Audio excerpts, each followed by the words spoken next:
Hello, my dear friends and my sisters and all everybody, all moms out there. I'm going to make Mousakka. It's a Greek meal. So I cook mine with all these ingredients here. So those are my spices all mixed up. That's ginger and garlic. That is onions, and I used 3 types of onions: red onions, white onions, and red onions. Peppers, put some tomato puree in, and these are other spices I'm going to put in. And I'll top it up with cheese. And here now I have got the potatoes sliced up. I usually and I always do, I put some butternut squash. That's another way to make my children eat some vegetables they don't really like.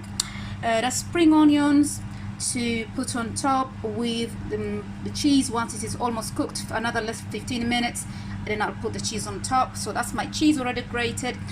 I'll put my mushrooms in, and I'll put aubergine. So this is another way of using up your leftovers. So I cooked Mexican yesterday. We had Mexican, but I use this as the Mexican. I used a maize, so this maize was left over, so I'm using it now for Mousakka. And now here, these will be the vegetables which will complement the food once it is cooked. I'll just steam these. I'll put them maybe in boiling water, leave them to sit down for about 5 minutes, and then serve them. I never ever try to boil my vegetables because I love them crunchy. So on the vegetables, I've got white cabbage, red cabbage, asparagus, and then I have got Brussels sprouts, and I've got broccoli, I've got cabbage, I've got carrots there, and I have cauliflower. So all these vegetables, I slice them according to how many children, how many vegetables will every child have on their plate, because they have to have all these vegetables on their plate and they have to eat them. So I slice them that way. And again, another tip I want to give moms, if you have your children are very fussy in eating the vegetables, try to slice them in a different angle so that it just kind of makes it attractive and they feel they want to have it. So here we go. That's all I have. My mince, which was left over from having a Mexican. I have my aubergine, which is going to be down on there. I'm going to put my mushrooms in there, and I've got my spices all mixed up. I have got there my garlic, fresh garlic and fresh ginger. I have my onions. I use a lot of onions. I tell you, I use a lot of onions. And I have my red pepper chopped. I have this for garnishing and that for garnishing, and all the other stuff I'm going to use. So I'm going to start mixing it up. And yes, let's meet there. Okay, bye-bye. I have now added all my other stuff together, so I'm going to make them, mix them all together. So then I'll put the onions and the peppers, and then it's ready to go in the oven. In its oven dish. So what I'm going to do now, I'm going to mix all these ingredients together. The mushrooms are in there, aubergine is in there, and the onions have not gone in yet, and the peppers have not gone in yet.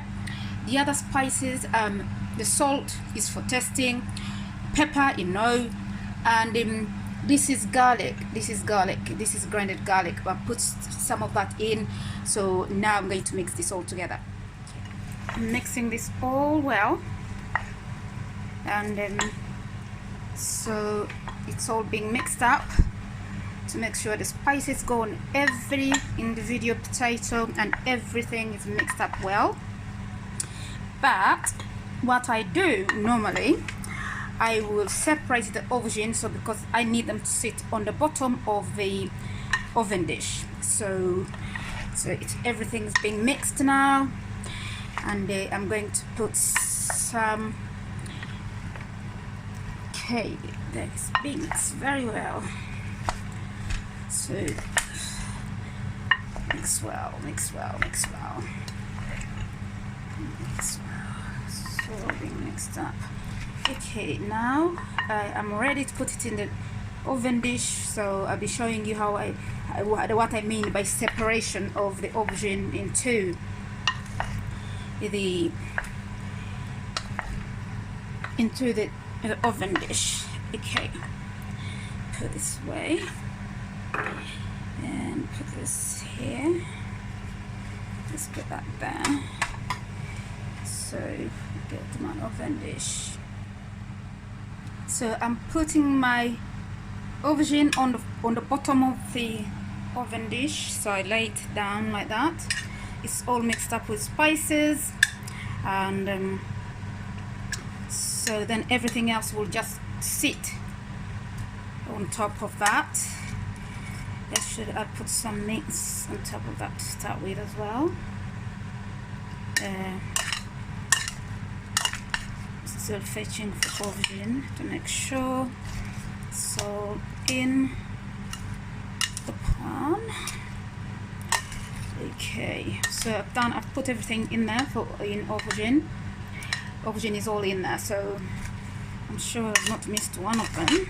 But if I have, then it's not really a big deal. But I prefer to put the aubergine underneath. It doesn't have any formula why it should be underneath, but that's how I prefer to do it. So I'm going to put a layer of mince on top of that. So I am going to put a layer of mince on top of that. So, okay, this is my mince I showed you earlier. So I'm going to put mince there like that. So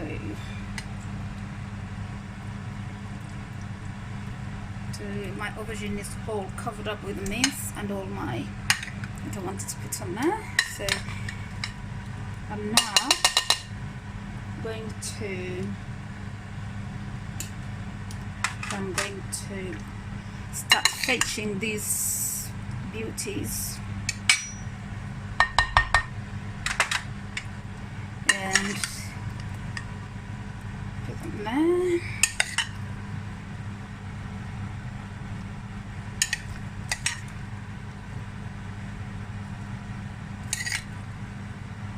Okay, so that is my first layer now, and I'm very comfortable with that.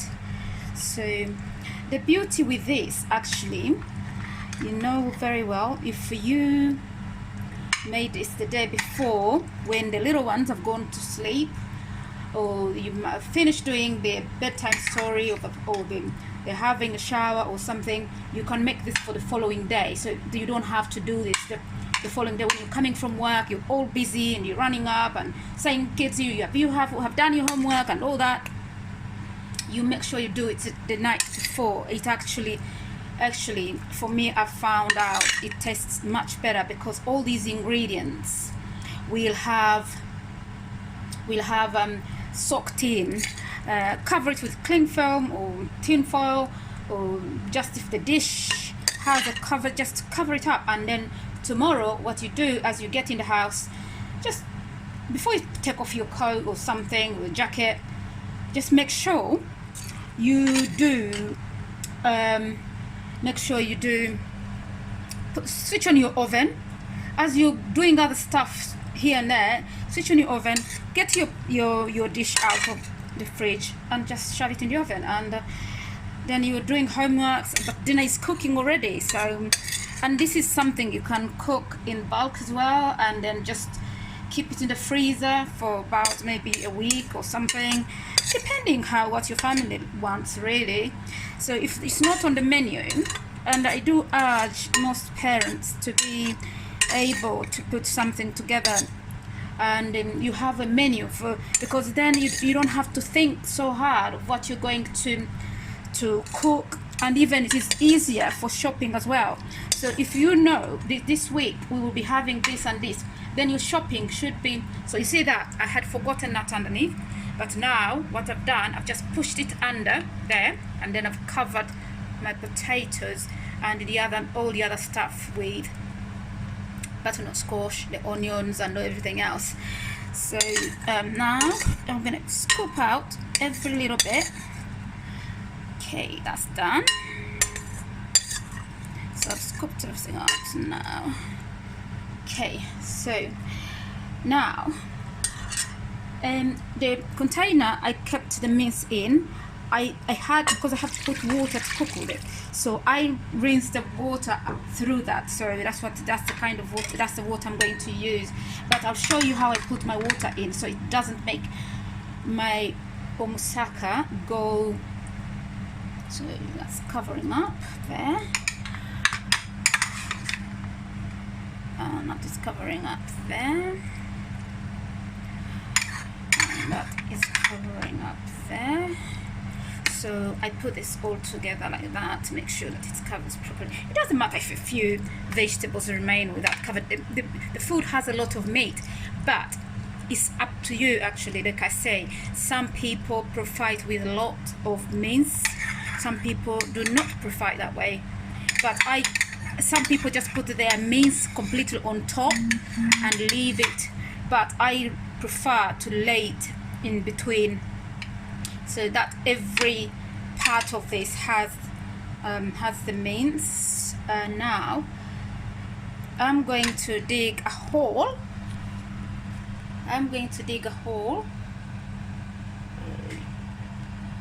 By saying a hole, I mean something like this. So I will scoop that there, and this is the container I was using to when I mixed the vegetables. So that's the water I'm going to put. I'm gonna run it over the wooden stick, and so the water goes underneath, but not destroying everything I've made. So that is gone in. So encourage the water to spread underneath, and so you can see my moussaka is still intact, but the part where I pour the water in, it has what's a little bit of its formula, but it's fine. Oh, it's good to go in the oven now. So yeah, so what I do normally, I put it in the oven with tin foil to start with, so it cooks properly. Then I remove the tin foil before I put the spring onions and the cheese. Yeah, scrape every little bit from your containers. Nothing to go and waste here. And this is a meal we may not finish with the kids and my husband, but we can still use it. I can put it in freezer bags and keep it in the freezer. Could put it in a container, keep it in the freezer. We can eat it another day. So there will be a day where you come back home, I don't have to run around making sure what we can eat. Okay, my dear friends, let's put this in the oven now. Okay.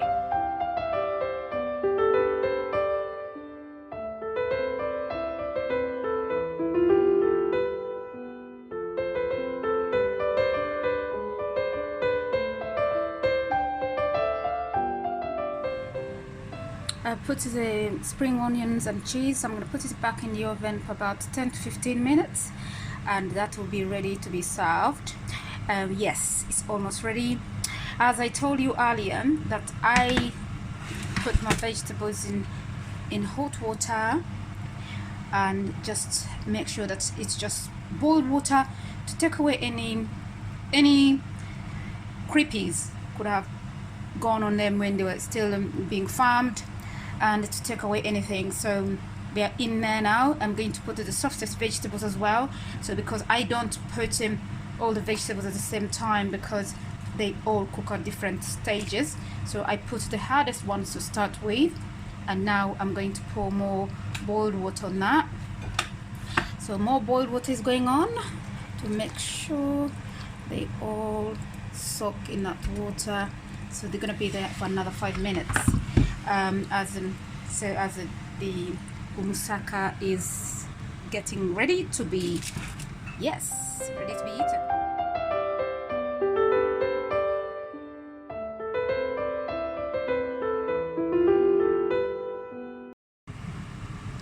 That's all cooked now, ready to go. I'm gonna serve it now, then I'll show you when I've served it. Yes. Lovely moussaka. This is the final product. It's all on the plate, ready to be eaten. So thank you very much for being with me on this journey, and it's going to be yum. Please try this. And actually it's too much, we can't finish it all, so I'll have some batch to keep for tomorrow or for another day. Let's see.